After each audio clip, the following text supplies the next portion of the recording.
бағытты атап өттік, иә? Енді осы әрбір бағытты жүзеге асыру үшін нақты не бар екен?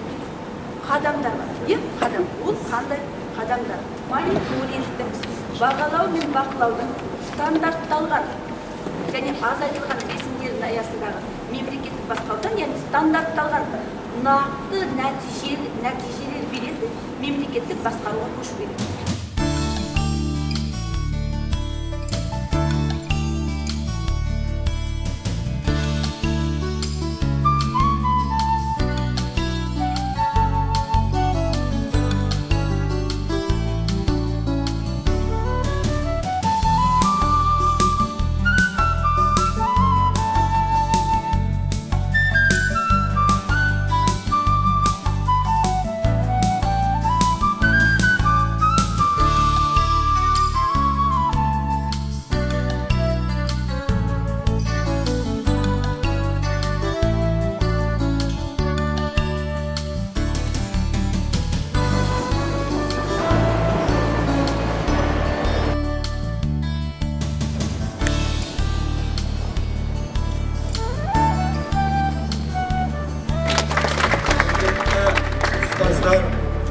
Құрметті оқушылар, сіздермен мынау елбасымыздың кітапханасында жүздесіп отырғаныма мен өте қуаныштымын.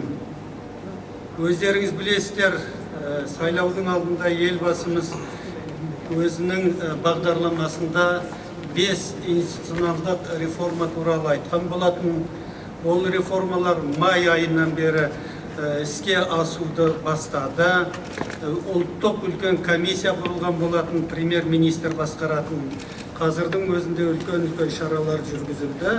Міне сол шаралар қалай іске асып жатыр? Кімдер үшін мұндай реформалар керек? Осыны біздің жас өспірім балалар, оқушылар, студенттер қалай біледі екен деген ойменен біздер осы кітапхананың мүмкіндігін пайдаланып Қазақстан бойынша семинар, тренингтер өткізуді жоспарлаған болатынбыз. Бұл шараға бүкіл Қазақстанның мектептерінен балалар келетін болады. Ылғи оқу озаттары менен алдыңғы қатарлы белсенді болып жүрген оқушыларды жинаймыз біз осында. Онымен қоса барлық жоғарғы оқу орындарының 2-ші, 3-ші курсының студенттерін осында шақырып отырмыз. Бұл оқу 10-шы қазаннан бастап барлық Қазақстанның түкпір-түкпірінен келетін жастарының алдында өткізілетін болады. Ондағы біздің мақсат осы елбасымыздың құрып отырған жоспарын сіздерге түсіндіру.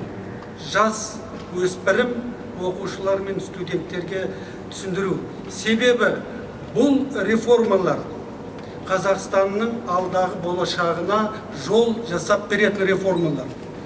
Экономикалық өмірінде, саяси өмірінде және әлеуметтік өмірінде Қазақстанның, егерде біз осы елбасы белгілеп берген 100 қадамды іске асыратын болсақ, үлкен өзгерістер болады.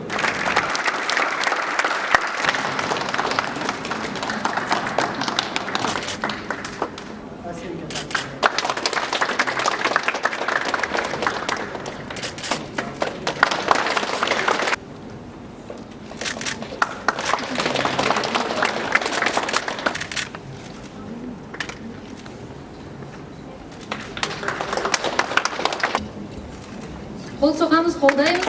Біз Қазақстан Республикасының айбынды жастары. Осы тұңғыш президент елбасы кітапханасына алғысымызды білдіргіміз келеді.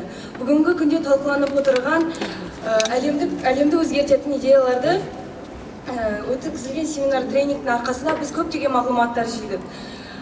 Және де әрине біз осы 2 күнде өткізілген тәжірибелерімізді өз достарымызға насихаттаймыз. Және де Қазақстанның қарқынды дамуына өз үлесімізді қосуға дайынбыз. Я бы хотела выразить огромную благодарность нашему Елбасы Нурсултану Абишевичу Назарбаеву за предоставленную нам возможность изучить 100 конкретных шагов для развития нашего государства. Я, как представитель будущего поколения, обещаю сопутствовать выполнению 5 институционных реформ для развития нашей страны.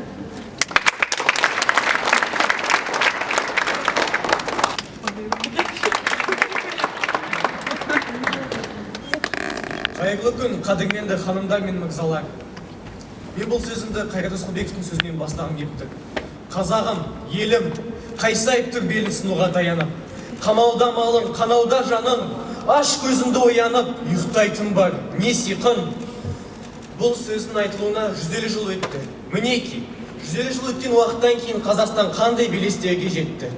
Кешегі жүріп жүрген балалар қазіргі уақытта көргенді мамандар мен көптеген жетістікке жеткен ғалымдарға айналды. Мен ойымша бұл ең негізгі бақыт. Қазақстанның болашағы біздерміз.